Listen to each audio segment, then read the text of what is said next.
आज हम पढ़ेंगे condition and loop. So condition and loop, एक चीज़ ध्यान रखना, मैं फोल्डर्स में जितने भी टॉपिक्स हो उनको 1 2 3 4 करके कर रहा हूँ ताकि आसानी से समझने के लिए आसानी रहे। और खुद भी जब प्रैक्टिस करते हो तो कुछ इस तरीके से पेजेस बनाया करो ताकि आसानी रहे समझने में। अदरवाइज जैसे डेमो, एग्जाम्पल, एग्जाम्पल 1, प्रोग्राम, इस तरीके से करने से हमको टॉपिक्स थोड़े हौच पौच हो जाते हैं। सो ट्राई करो जैसे प्रोग्राम ही बना रहे हो, प्रैक्टिस ही कर रहे हो तो टपल्स प्रोग्राम या लिस्ट प्रोग्राम्स ऐसे करके, ताकि हमको फाइल के नाम से पता चल जाया करे कि हम क्या वर्क किए हैं और क्या नहीं। तो अभी जो हमको पहले करना है वो इफ एल्स है। सो फाइल का नाम क्रिएट किया, इफ एल्स जो है ये जो पुरानी लैंग्वेजेस में पढ़ा है C++, जावा में, वही सेम कंडीशन हम यहाँ पर भी यूज करते हैं। और कंडीशन का सिंटैक्स जो है लगभग सेम टू सेम है, बस एक चीज़ थोड़ा सा डिफरेंट पड़ जाता है, वो कर्ली ब्रेसेस, उसकी जगह पे हमको यहाँ पर कॉलन मिलता है। अदरवाइज हम कंडीशन की अगर बात करें तो कंडीशन के अंदर टोटल हमें 3 तरीके के कंडीशन मिलते हैं। सबसे पहला तो केवल इफ का मतलब क्या है कि अगर केवल हमें कोई एक कंडीशन देनी है, जैसे कि मान लो या तो ट्रू या तो फॉल्स, केवल एक चीज कि इफ अगर क्या कहते हैं एमएन क्लास में है तो हम क्लास स्टार्ट करेंगे, बस इसके अलावा और कोई कंडीशन ही नहीं है, केवल सिंगल एक कंडीशन। तो उसके लिए हम इफ यूज करते हैं। तो इसको हम क्या कह सकते हैं कि फॉर सिंगल कंडीशन। इसके अलावा कभी कभी केस बनता है कि हमारे पास 2 कंडीशन है कि इफ अगर एमएन क्लास में है तो क्लास चलेगी, अदरवाइज क्लास नहीं चलेगी। तो वो 2 केस हो गए। तो उसके लिए हम यूज करते हैं इफ और एल्स। अब इनके अगर हम सिंटेक्स की बात करें तो इफ का सिंटेक्स तो हमको सिंपल मिल जाता है कि सिंटेक्स, और सिंटेक्स में इफ, इसके बाद में यहाँ पर हम ब्रैकेट लगाकर भी कंडीशन दे सकते हैं इसके अंदर, या हम बिना ब्रैकेट लगाए भी कंडीशन दे सकते हैं। यहाँ पर बाकी लैंग्वेजेस में जो कर्ली ब्रेसेस यूज होता है उसकी जगह हम यहाँ पर कॉलन यूज करते हैं। और कॉलन के साथ में जब भी हम यूज कर रहे हैं तो यहाँ पर एटलीस्ट एक स्पेस देना जरूरी है। वैसे ही अगर हमारे पास 2 कंडीशन है, इफ अगर ऐसा है तो ये करो, अदरवाइज वैसा करो, तो उसके लिए हम इफ एल्स यूज करते हैं। तो इस केस में हमारे पास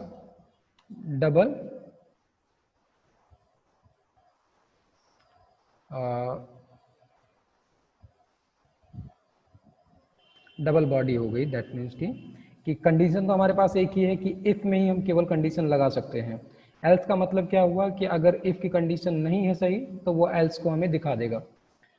तो अगर इसके सिंटेक्स की बात करें तो इसका सिंटेक्स कैसा होता है कि इसके अंदर हमको इफ मिलता है, सेम टू सेम वही कंडीशन लगाया हमने, इसके बाद में यहाँ पर हमने कुछ बॉडी में लिख दिया इफ की। इसके बाद में जब हम यहाँ पर आए तो यहाँ पर हमने एल्स लिखा, इसके बाद में एल्स की बॉडी हो गई। तो ये तो काम हुआ इफ एल्स का। ऐसे ही एक तीसरा केस आता है कि सिचुएशन ये है कि मुझे एक से ज़्यादा कंडीशन लगाने हैं, उसके लिए हमें मिलता है नेस्टेड या if else if else if else if और एल्स। तो ये केस क्या है बस कि जैसे इफ जो है इसमें हम केवल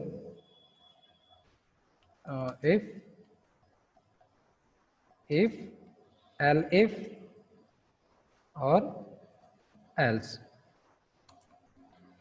मल्टीपल कंडीशंस।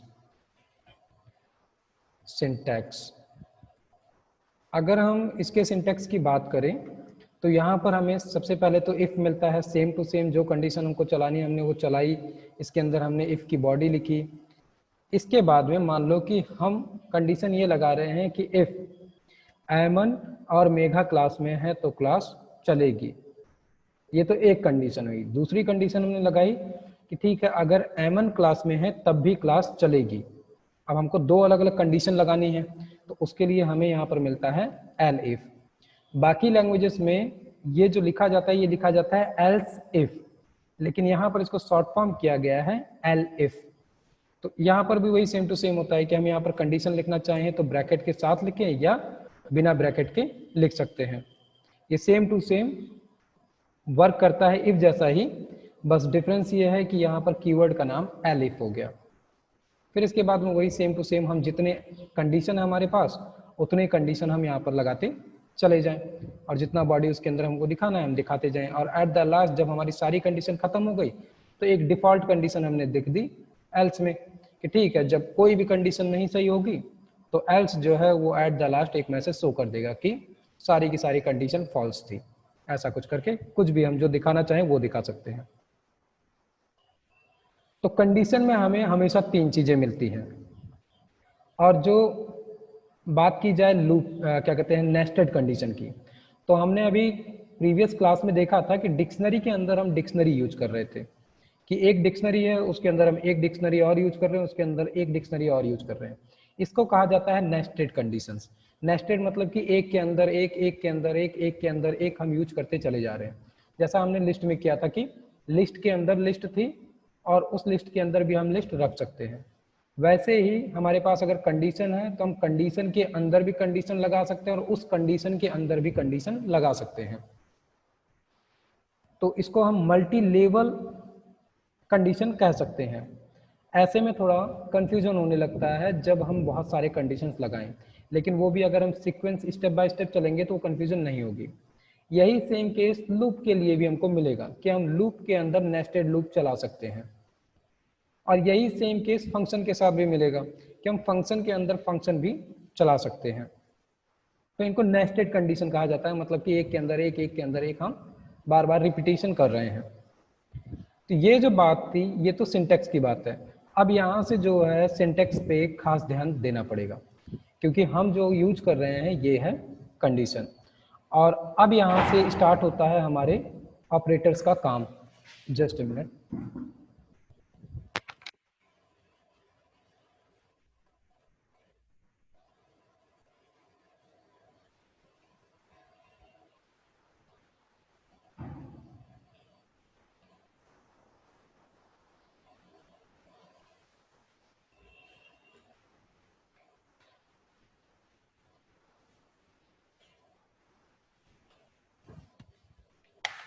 ओके, यहाँ से स्टार्ट होता है हमारे कंडीशन का काम। सो दैट कि हमने जो ऑपरेटर्स के अंदर पढ़े थे assignment operators, logical operators, conditional operators, अब ये सारे के सारे ऑपरेटर्स यहाँ पर यूज होंगे। तो अगर हम एक छोटा सा कंडीशन लिखना चाहें इक्वल के लिए, हमने पढ़ा था कंडीशन में कि या तो हम इक्वल कर सकते हैं, नॉट इक्वल कर सकते हैं, लेस देन कर सकते हैं, ग्रेटर देन कर सकते हैं, greater than equal to, less than equal to, वो सारे कंडीशन हम यहाँ पर कर सकते हैं। तो मान लो हम इजी वे में समझने के लिए दो वेरिएबल्स लेते हैं, a equal to 5 and b equal to 10, और इसके साथ में हम कंडीशन यूज करते हैं कि इफ a जो है वो अगर इक्वल टू है, नॉर्मली हम क्या करने चल रहे हैं, केवल ये चेक करेंगे कि इक्वल टू से क्या वर्क होगा। तो अगर a इक्वल टू b है तो हमको इफ के अंदर प्रिंट करना है कि, इसी को हम यहाँ से कॉपी कर लेते हैं और यहाँ पर हम न्यू लाइन ले लेते हैं सबसे पहले, और यहाँ पे दे देते हैं कि yes a equal to b। अब अगर इस कंडीशन को देखोगे तो इसको देख के समझ में आ रहा है कि ठीक है, a में 5 पड़ा हुआ है और b में 10 पड़ा हुआ है, जो कि एक दूसरे के इक्वल टू नहीं है। क्योंकि इक्वल टू का मतलब क्या होता है, equal to, single equal to का मतलब होता है कि हम एक वैल्यू को किसी वेरिएबल को असाइन कर दे रहे हैं, जो कि यहाँ का केस है। और जब डबल इक्वल टू यूज किया गया दैट मीन्स कि हम दो वैल्यूज के बिल में कंपैरिजन कर रहे हैं कि दो वैल्यूज जो हैं वो आपस में सेम टू सेम है कि नहीं है। तो यहाँ पर 5 और 10 एक्चुअल में सेम टू सेम नहीं है। दैट मीन्स कि यहाँ पर हमको आंसर कुछ भी नहीं मिलेगा। अगर हम इसको अभी रन करें तो हमको आंसर इसका कुछ भी नहीं मिलने वाला है। एक मिनट, शायद इसके अंदर कोई प्रॉब्लम आई हुई है, क्योंकि यहाँ पर पाइथन जो है अभी इसने फैच नहीं किया है। तो एक बार हम इसको रिस्टार्ट करते हैं एंड रिस्टार्ट करके देखते हैं कि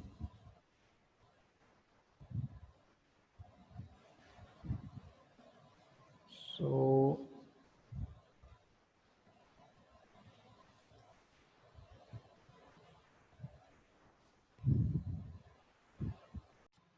इन केस जब कभी भी पाइथन एक्सटेंशन फैच नहीं कर पा रहा है VS कोड में, तो एक तरीका तो सबसे पहला ये है कि हम VS कोड को रीस्टार्ट कर लें, या फिर अगर इंटरप्रेटर ही नहीं फेच कर पा रहा है तो उसके लिए कमांड प्लेटर को ऑन करने के बाद में इसमें सिलेक्ट इंटरप्रेटर पे चले जाओ, और इसके बाद में इसको सिलेक्ट करते ही वो क्या दे देगा, जो भी एग्जिस्टिंग हमारे सिस्टम में पाइथन वर्जन पड़ा हुआ है वो वहाँ से दे देगा सिलेक्ट करने के लिए। सो हम सिलेक्ट करेंगे तो हमको हमारा पाइथन यहाँ पर VS कोड में मिल जाएगा। तो अब अगर हमें मिल चुका है, दैट मीन्स कि हम अपना कोड रन करके सबसे पहले ये चेक करें कि जो कंडीशन हमने दी यहाँ पर इसका आउटपुट हमें क्या मिलेगा। तो A इक्वल टू B नहीं है, इसलिए हमको यहाँ पर आंसर कुछ भी नहीं मिलने वाला है।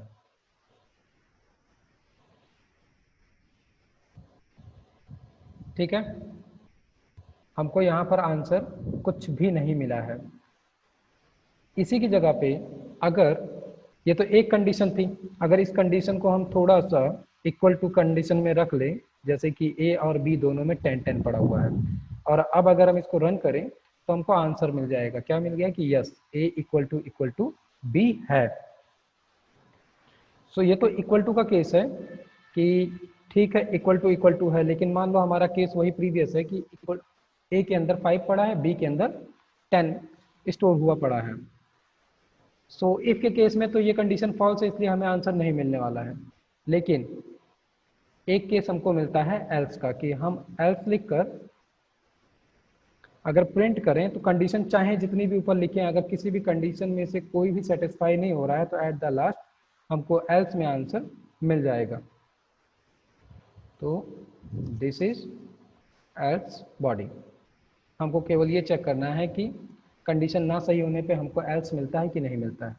तो हमको यहाँ पर एल्स मिल गया कि दिस इज एल्स बॉडी। ठीक है, ये तो ठीक है, लेकिन मान लो कि पहली कंडीशन हमारी नहीं चली, हमको दूसरी कंडीशन यूज करनी है। जैसे अभी हमने किया कि if A equal to B हो तो हमको आंसर मिल जाए yes A equal to B। And यहाँ पर हम कुछ और भी कर सकते हैं, जैसे कि sum of A and B। तो sum of A and B अगर हमको करना है तो अगर condition A equal to B होगा तो हम यहाँ पर कर देते हैं A प्लस B, तो इसका हमको एडिशन होकर मिल जाएगा। लेकिन ये कंडीशन सेटिस्फाई नहीं है, दैट मीन्स कि हम यहाँ पर दूसरी कंडीशन लिखना चाहते हैं, तो उसके लिए हमें क्या यूज करना पड़ेगा, एल इफ। और एल इफ लिखने के बाद में हम यहाँ पे कंडीशन में इस तरीके से भी यूज कर सकते हैं कि हमने लिखा कि अगर ए जो है वो नॉट इक्वल टू बी है तो के केस में क्या हो, हमने कॉलन दिया और इसके बाद में यहाँ पर हम प्रिंट में दे देते हैं एक मैसेज।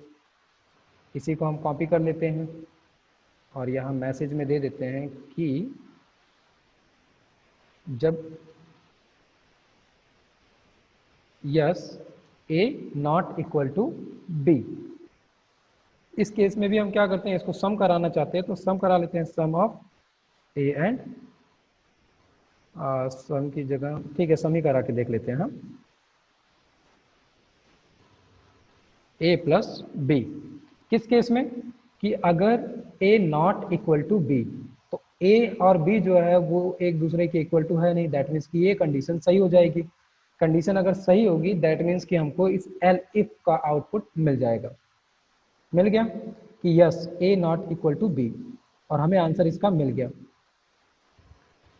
इसी तरीके से हम कंडीशंस का यूज करते हैं। मान लो कि एक कंडीशन हम और यूज करते हैं कि एल इफ, और एल इफ में अब ध्यान देना यहाँ पर इस जगह पे हम बिना स्मॉल ब्रैकेट का यूज किए कंडीशन दिए हैं और यहाँ पर हमने स्मॉल ब्रैकेट का यूज करके कंडीशन दिया है। तो ब्रैकेट का यूज हम कर सकते हैं स्मॉल वाले का, करना चाहें तो करें, नहीं करना चाहते तो भी ये हमको एरर नहीं देगा। एक कंडीशन हम और लिख लेते हैं कि अगर ए जो है वो है लेस देन बी से, तो ए जो है वो बी से छोटा है क्योंकि ए के अंदर 5 पड़ा है और बी के अंदर 10, तो ये कंडीशन भी सही है। यहाँ पर अगर हम प्रिंट करते हैं और प्रिंट करने के केस में हम इसको कॉपी कर लेते हैं और यहाँ पर हम मैसेज में दे देते हैं कि yes A less than B है। अब इस केस को चलाने के लिए क्या करना पड़ेगा, सबसे पहले इस केस को हमें गलत करना पड़ेगा। तो गलत करने का मतलब है कि जो हमने अभी नॉट इक्वल टू दिया हुआ था इसको ऐसे कैसे रहने देते हैं, इस कंडीशन को हम उठा के ऊपर रख लेते हैं।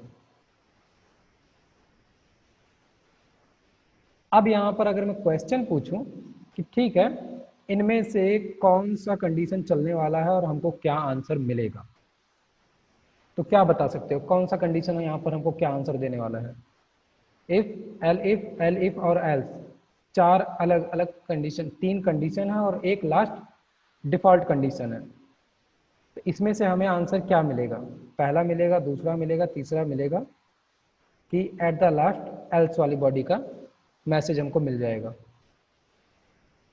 इनमें से एक्चुअल हमें क्या मिलेगा, तो हमने सबसे स्टार्टिंग में ही बात की है कि जब भी कोड रन होता है वो लाइन बाय लाइन एग्जीक्यूट करता है। तो जब भी कभी वो 25th नंबर की लाइन पे आएगा उसके बाद में सबसे पहले कंडीशन देखेगा ये वाली, ये कंडीशन गड़बड़ हो गई, ठीक है इसके अंदर नहीं जाने वाला है। फिर आया वो दूसरी कंडीशन पे, इस कंडीशन को उसने देखा कि हाँ ए जो है वो बी से छोटा है, वो सीधे इसके अंदर आएगा, इसका आंसर शो करा देगा, बाकी नीचे जो कुछ भी है उससे उसको लेना देना नहीं है, भले ये कंडीशन सही है या गलत है उससे अब फर्क नहीं पड़ता है। तो अगर हम अभी अपना आंसर प्रिंट करें तो हमको क्या मिल गया कि yes A less than B, that means कि नीचे वाली कंडीशन भी सही थी कि A not equal to B, ये कंडीशन भी सही थी लेकिन वो यहाँ तक नहीं आया। क्यों, क्योंकि सबसे पहले उसको लाइन नंबर 28 मिल गया और उस कंडीशन में वो सेटिस्फाई हो गया, इसके बाद में उसने क्या किया, बाकी जितनी भी कंडीशन है उनको वो छोड़ देगा। क्योंकि कंडीशन में हमेशा दो ही चीज होती है, या तो हाँ या तो नहीं, कोई भी एक कंडीशन उसको सही मिल गई उसके नीचे भले 20 कंडीशन सही पड़ी हो लेकिन वो उसको देखने नहीं जाएगा। ये तो केस हुआ कि एक चीज का कि ठीक है हमने एक तरीके से कंडीशन के अंदर ये चेक कर लिया कि डबल इक्वल टू यूज कर रहे हैं तो वो क्या काम कर रहा है, लेस देन इक्वल टू कर रहे हैं तो वो क्या काम कर रहा है, ऐसे हम ग्रेटर देन भी यूज कर सकते हैं। लेकिन अब अगर हम सिंगल सिंगल ऑपरेटर्स का यूज करेंगे तो हमको कई सारे कंडीशंस बनाने पड़ेंगे। इसको हम थोड़ा सा यूज करते हैं लॉजिकल ऑपरेटर्स के साथ, और लॉजिकल ऑपरेटर्स हमको कितने मिले थे, 3, एंड और नॉट। इनका काम क्या था, इनका काम था कि हम एक साथ एक से ज़्यादा कंडीशन एक ही लाइन में लिखना चाहें तो वो कंडीशन करने के लिए हमें यूज करना पड़ता है लॉजिकल ऑपरेटर्स का। तो मान लो कि अब हम कंडीशन लिखना चाहते हैं, कुछ नया केस यूज केस बनाते हैं कि हमने लिया STU1 स्टूडेंट 1 का नाम है एमन, STU2 STU2 का नाम है मेगा, एंड STU3 का नाम है विवेक। हमारे पास 3 अलग अलग स्टूडेंट हैं, 3 स्टूडेंट के लिए हम कंडीशन बनाना चाहते हैं कि क्लास के अंदर परमिशन किस किस केस पे देनी है और किस किस केस में नहीं देनी है। जो अभी तक हम वर्बली बात करते थे उसको हम इम्प्लीमेंट करके देखते हैं। सो एक कंडीशन बनाते हैं कि इफ STU1, मतलब कि अगर STU1 है, केवल हमने कंडीशन दी ये, तो हम प्रिंट कर रहे हैं, क्या प्रिंट कर रहे हैं कि न्यू लाइन देते हैं और न्यू लाइन में क्या देते हैं, प्रिंट और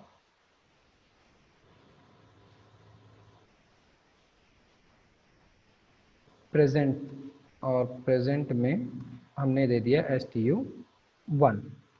ठीक है, ये सिंपली एक छोटा सा कॉन्सेप्ट हुआ कि अगर हमको STO1 वैल्यू मिल रही है, मतलब कि STO में कोई वैल्यू पड़ी हुई है, तो ये क्या करेगा, हमको प्रिंट करके आंसर देगा। और हम क्या चेक कर रहे हैं, केवल प्रेजेंट और नॉट प्रेजेंट। तो मान लो कि हमने कंडीशन दिया था इफ का, और हमको क्या मिल गया, प्रेजेंट MN। ठीक है, ये तो एक सिंपल सा कंडीशन हुआ। अब यहाँ पर हम कंडीशन ये रखना चाहते हैं, एक हम डिफ़ॉल्ट बॉडी भी बना लेते हैं एल्स की, प्रिंट। और प्रिंट में यहाँ पर हम दे देते हैं नो वन प्रेजेंट, एक डिफ़ॉल्ट केस कि ठीक है, कोई जब प्रेजेंट नहीं होगा तो हमको एल्स का केस मिलेगा। अब मान लो कि हमारा केस ये है कि एटलीस्ट स्टूडेंट 1 और स्टूडेंट 2 जब दोनों लोग क्लास में प्रेजेंट हो तभी हम क्लास स्टार्ट करें। सो इसके लिए क्या करना पड़ेगा, STU1 और हम यूज करेंगे एंड ऑपरेटर का और लिखेंगे यहाँ पर STU2। तो STU1 और STU2 दोनों यहाँ पर एग्जिस्ट करते हैं। मान लो कि अगर अभी के केस में मैं STU2 को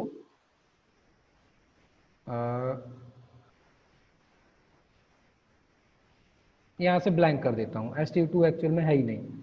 तो इस केस में तो क्या मिल जाएगा हमको, STU2 नॉट डिफाइंड। लेकिन हमको ये केस तो करना नहीं है, तो हम क्या करते हैं, STU2 की वैल्यू हटा देते हैं। इस केस में हमको क्या मिल जाएगा कि STU2 जो है उसको कोई भी वैल्यू असाइन नहीं की गई है।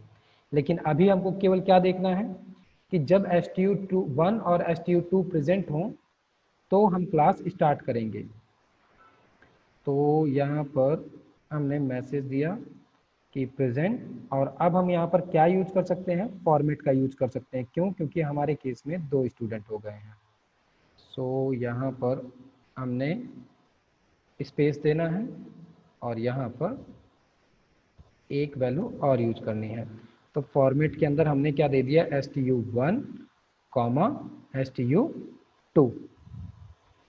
ठीक है, हमको केवल प्रेजेंट चेक करना था, हमने चेक कर लिया कि STU1 और STU2 मतलब कि एमन एंड मेगा दोनों प्रेजेंट हैं क्लास में। तो हम क्लास स्टार्ट कर रहे हैं। इसी को थोड़ा सा और आगे हम करते हैं कि एंड में तो 2 लोग हैं, इसके अलावा अब का केस क्या है कि अगर स्टूडेंट 1 और स्टूडेंट 2 दोनों लोग क्लास में है, लेकिन एक केस और है कि स्टूडेंट 3 जो है वो क्लास में नहीं है, तब भी हम क्लास स्टार्ट कर लेंगे। तो मान लो कि स्टूडेंट 3 जो है, 3 लोग क्लास में होने चाहिए, ठीक है।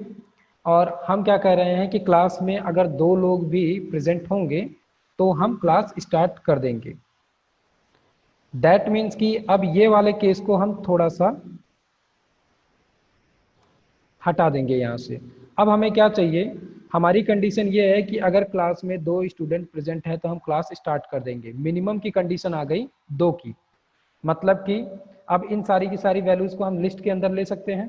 तो यहाँ पर मैंने एक बनाया स्टूडेंट्स, और स्टूडेंट्स के अंदर एमन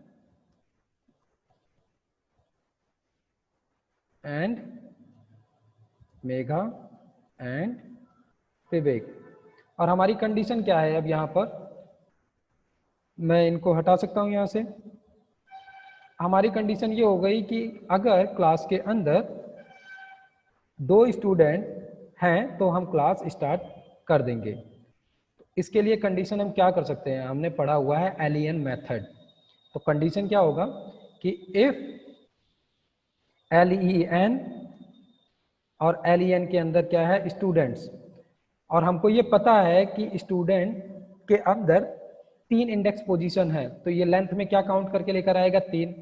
हमने क्या कह दिया कि इफ लेंथ जो है वो ग्रेटर देन या इक्वल टू है 2 के।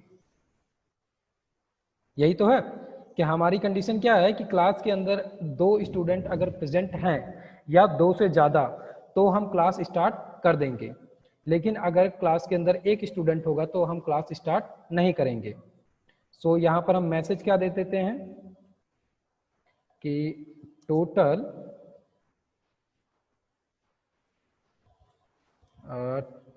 टोटल LEN, और LEN के अंदर हमने यहाँ पर दे दिया स्टूडेंट्स, टोटल 3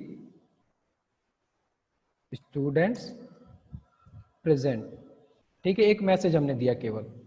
तो इस केस में हमारी क्लास स्टार्ट हो जाएगी। इसका अगर हम रिजल्ट देखें तो क्या मिल गया, टोटल 3 स्टूडेंट्स प्रेजेंट।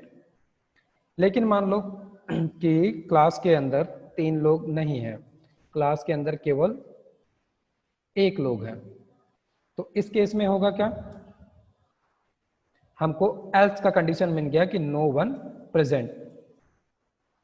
तो इस जगह पे हम ये भी तो चला सकते हैं कि ठीक है, अगर एक क्लास में स्टूडेंट एग्जिस्ट करता है तब के केस में क्या करना है। तो एल इफ हमने किया, और एल इफ में हमने क्या दिया कि लेन अगर स्टूडेंट्स की इक्वल टू 1 है, तो इस केस में हम प्रिंट करा देते हैं कि in class only 1 student, so student present, so wait for others. ठीक है, हमने मैसेज प्रिंट करा दिया कि अगर क्लास के अंदर एक स्टूडेंट है, तो हम क्या कंडीशन चला दिए कि अगर क्लास के अंदर एक स्टूडेंट है तो हमने स्टूडेंट से बोल दिया कि अभी आप वेट करो, जब और स्टूडेंट आ जाएंगे तब हम क्लास को स्टार्ट करेंगे। अब इसके अंदर चाहे हम लेस देन का यूज करें, चाहे ग्रेटर देन का, या इस तरीके से हम लेंथ फाइंड आउट करके इसके बाद में आगे बढ़ें, या फिर इसके अंदर अब और क्या प्रैक्टिस के लिए अब कंडीशंस और प्रोग्राम्स बहुत सारे इससे बन सकते हैं। बहुत अलग अलग तरीके के प्रोग्राम्स हमको मिल सकते हैं, जैसे कि यहाँ पर हम कुछ प्रोग्राम्स बना सकते हैं। प्रोग्राम्स, ये प्रोग्राम्स जो हैं अभी के अभी किए जा सकते हैं। सो कुछ प्रोग्राम्स मैं यहाँ पर अभी दे रहा हूँ और कुछ प्रोग्राम्स बाद में दूंगा। तो लेंथ जैसी चीज़ें काउंट करने के लिए या लिस्ट के कॉन्सेप्ट्स देखे हुए हैं। अब जो कंडीशंस वाला केस आता है, इस कंडीशंस में हम लिस्ट के थ्रू बहुत सारे कंडीशंस बना सकते हैं। तो करना क्या है कि प्रोग्राम बनाओ जिसमें कि स्टूडेंट्स की लिस्ट बनानी है, और इस लिस्ट में न्यू स्टूडेंट्स को ऐड करना है। देन अगर एक स्टूडेंट है तो क्लास वेट करेगी का मैसेज शो कराओ। इसके अलावा अदरवाइज अगर क्लास में मोर देन 5 स्टूडेंट्स है तो क्लास स्टार्ट का मैसेज शो कराओ। अगर क्लास में 3 स्टूडेंट प्रेजेंट हैं तो उनके नेम टीचर को शो कराओ, मतलब कि तुमको प्रिंट करा के केवल शो कराना है। अब जैसे ये केस है कि ठीक है, हमने स्टूडेंट की केवल यहाँ पर लेंथ के बिहाफ पर कुछ मैसेजेस प्रिंट कराए। इसी तरीके से हमने एक ऑपरेटर देखा था नॉट वाला, लॉजिकल ऑपरेटर नॉट, और एक हमने देखा है और वाला केस। तो मान लो कि हमने यहाँ पर क्या दिया था कि इफ में अगर स्टूडेंट की लेंथ जो है 2 या 2 से ज़्यादा है तो के केस में हम total number of student present दिखा रहे थे। अदरवाइज इसी केस में हम चाहते हैं कि ठीक है, अगर स्टूडेंट 2 या 2 से ज़्यादा है तो हम ये कर रहे थे। अब इसमें हमको ये जोड़ना है कि ठीक है, अगर 2 या 2 से ज़्यादा हैं तो हम ये दिखाएंगे, अदरवाइज और अगर LEN स्टूडेंट्स की जो लेंथ है वो इक्वल टू 1, मतलब कि जो हमने एल्स इफ में काम किया था वही काम हम यहां पर भी कर सकते हैं। हुआ क्या कि अभी तक केवल एक कंडीशन थी, तो एक कंडीशन के बिहाफ पे क्या हो रहा था कि अगर 2 या 2 से ज़्यादा थे तभी इफ चल रहा था, अदरवाइज वो एल्स इफ में जा रहा था।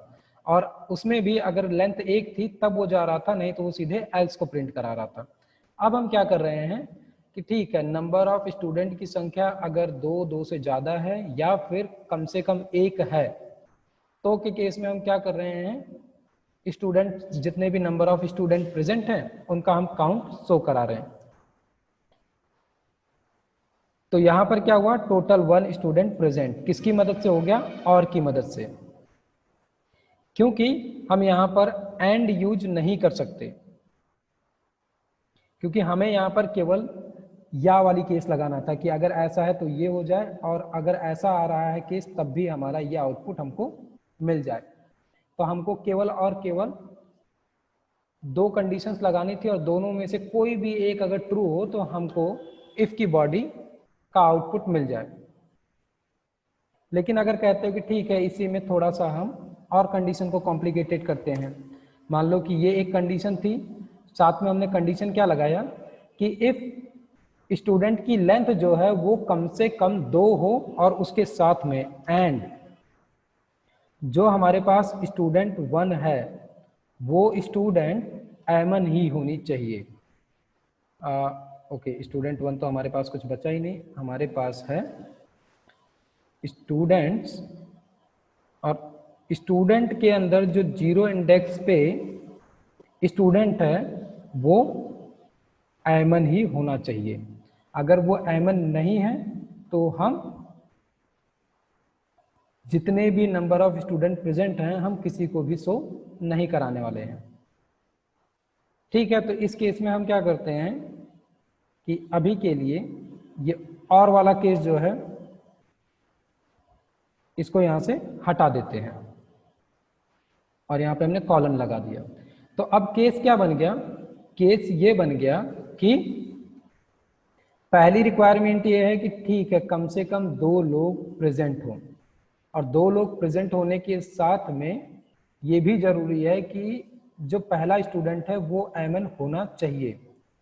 तो यहाँ पर हम कम से कम 2 स्टूडेंट पहले ऐड कर लें। तो हमने एमन एंड विवेक 2 लोग को यहाँ पर ऐड किया, और अब अगर हम इसको चेक करेंगे तो हमको आंसर क्या मिल गया कि टोटल 2 स्टूडेंट प्रेजेंट। लेकिन मान लो यहाँ पर हम एमन की जगह पर कर देते हैं मेघा, आपके केस में क्या होगा, हमको नो वन प्रेजेंट का मैसेज मिल गया। क्यों, क्योंकि हमने यहाँ पे कंडीशन दे दी थी कि पहली चीज तो कम से कम 2 स्टूडेंट होने चाहिए, और दूसरी चीज कि पहला स्टूडेंट एमन होना चाहिए, जो कि यहाँ पर नहीं मिला, इसलिए ये केस नहीं चला। ठीक है, हम दूसरा केस देते हैं, यहाँ पर total number of student they दिया, एंड यहाँ पर हमने दे दिया सबसे पहले मैसेज की वेलकम एमन। ठीक है, या फिर इसको हम फॉर्मेट के थ्रू भी यूज कर सकते हैं। यहाँ पर हमने ये दे दिया, और यहाँ पर हमने क्या दिया, डॉट फॉर्मेट, और डॉट फॉर्मेट में हमने यहाँ पर क्या दे दिया, जो स्टूडेंट्स है स्टूडेंट्स के अंदर 0 पोजीशन पे जो भी पड़ा हुआ है वो। तो हमको ये पता है कि इस केस में एमन जो वो पहली स्टूडेंट नहीं है, लेकिन मेघा पहली स्टूडेंट है। तो हम यहाँ पर क्या दे सकते हैं इस केस में,